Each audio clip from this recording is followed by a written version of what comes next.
Hello, Truth Seekers. I'd just like to document some initial thoughts on Ghost in the Machine 2 by the 4th PSYOP group. Overall, this 3-minute 11-second video is based. It uses complex imagery to convey what I view as an overall anti-authoritarian message. We start off with the Steinbeck quote, reminding us of the unpredictable strength of good ideas and their ability to carry themselves broadly, much like a spark bursting into flame. In an initial focus with the faceless man, with imagery to suggest that his oppression, strictly in the mental plane, is all of that which empowers the oppressor. Scrolling through, we're told that behind every idea is a belief, and that behind every choice are invisible hands. And so I correlate this with the opening statement about what powers the oppressor to determine that the message appears to be anti-authoritarian. I believe this invisible hands concept is invoked through a recognition that the masses, living their lives as individuals, make numerous choices,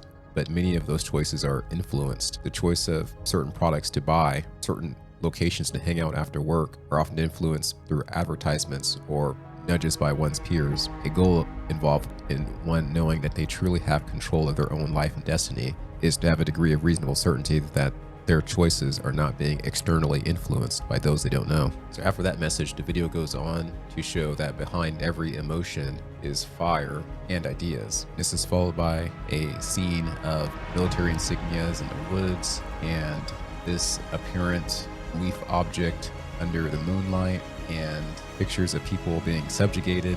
I'm not quite sure what this sequence means. There's a possibility it means that if you do choose to believe in the power of ideas, that'll lead one to protest and then become subjugated. It'll take me a while to process all of this. And so 18 seconds into the video, after the little man, little town quote, you see a picture of a spherical white object, which I assume is a moon, or intended to be interpreted as such. Recall that in their second video, the 4th POG started from the perspective of behind the moon. So I'll show you here. See it scrolling to the Earth there from that perspective at night on the Earth. But as you scroll through the new video, see the moon transforms into a bright light. I took a photo of what we were told is the dark side of the moon, colloquially speaking. In reality, it is also sunlit. I compared that part of the moon to what was shown in the video and found the craters not appear to really match. And then I just added in the spotlight version of the moon that they had it transform into. I thought about this distortion of the stars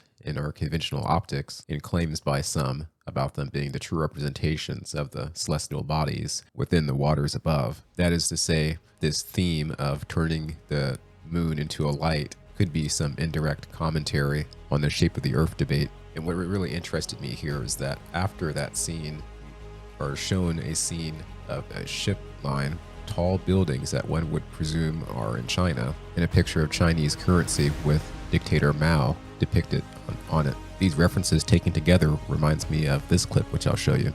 And we're trying to get at what's the Chinese are doing, you think, on the backside of the moon. Do you have any insights in that? They are going to have a lander on the far side of the moon, which is the side that's always in dark.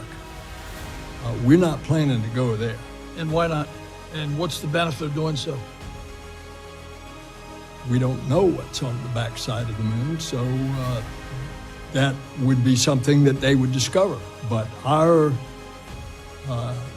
decision is that it's more profitable for us to go to the South Pole of the moon because we think that's where the water is. Why do you think they made that decision? I'm curious. I have no idea. There is a static TV that transitions to a phoenix or bird that then transitions into like a insect type creature or human with their arms in the air.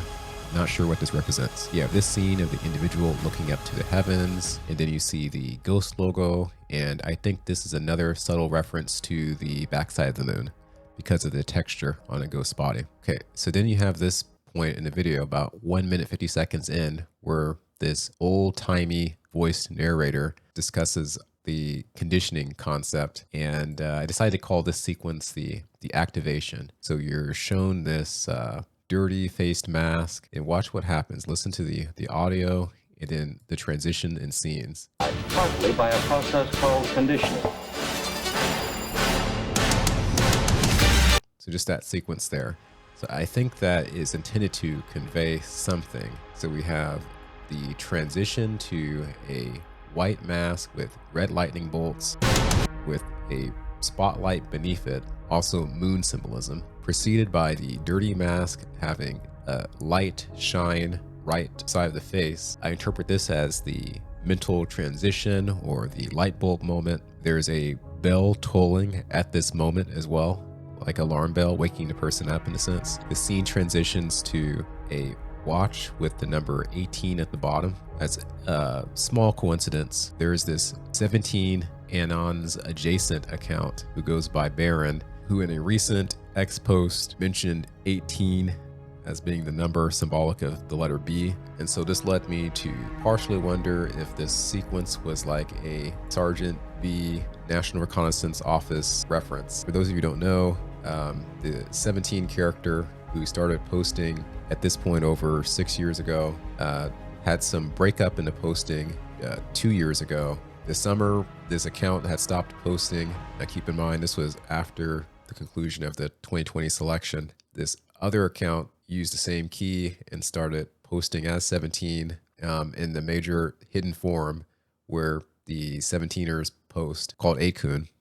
And so this account called B posted there and seemed to signify a continuation of the military operation using the 4chan, 8chan type communication boards to help rise up a citizen army of based individuals to organize and discuss corruption within the government. This is somehow a reference to the military's involvement with posting on message boards, then it is a rather subtle conveyance of that connection. If you, the viewer, do not like this interpretation, my apologies. I'm not really a professional at video interpretation. This is more of a hobby for me. I wouldn't be surprised if I'm not even 20% within the ball field of accuracy, but many have wondered what my ideas are on this topic, so I share that here for you in your scrutiny. Now continuing on, I initially didn't know what this scene actually meant. I assumed this was the head of a match and this is a chain that appears to have water around it. But thinking more about this, I think this is a symbol of the chains of oppression being the source of energy that lights the match. I think they're going for that type of messaging with this scene here. If so, very creative messaging. For this scene, starting at 2 minutes 37 seconds, I realized that some of these patches are intended to represent the battalions under the 4th Psychological Operations Group. So I found this on the 4th POG Instagram. So you see this one being representative of the 5th Psychological Operations Battalion. And you can appreciate the 6th right here. In the following scene, you have a hat of sorts under the spotlight, which again appears to be symbolic of the moon, and then followed by a surrender scene, which is a bit confusing to me, but I do realize that at around this time mark in the video for the first Ghost in the Machines, there is also a lot of screen transitions to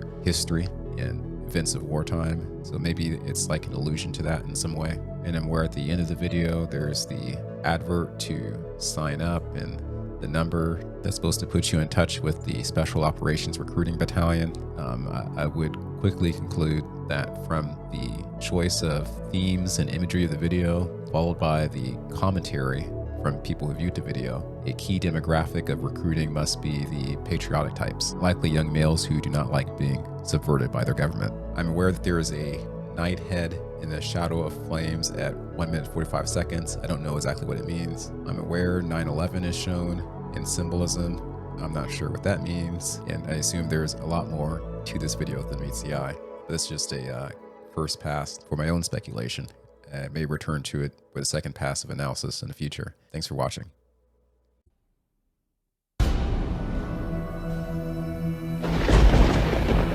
You've been chosen.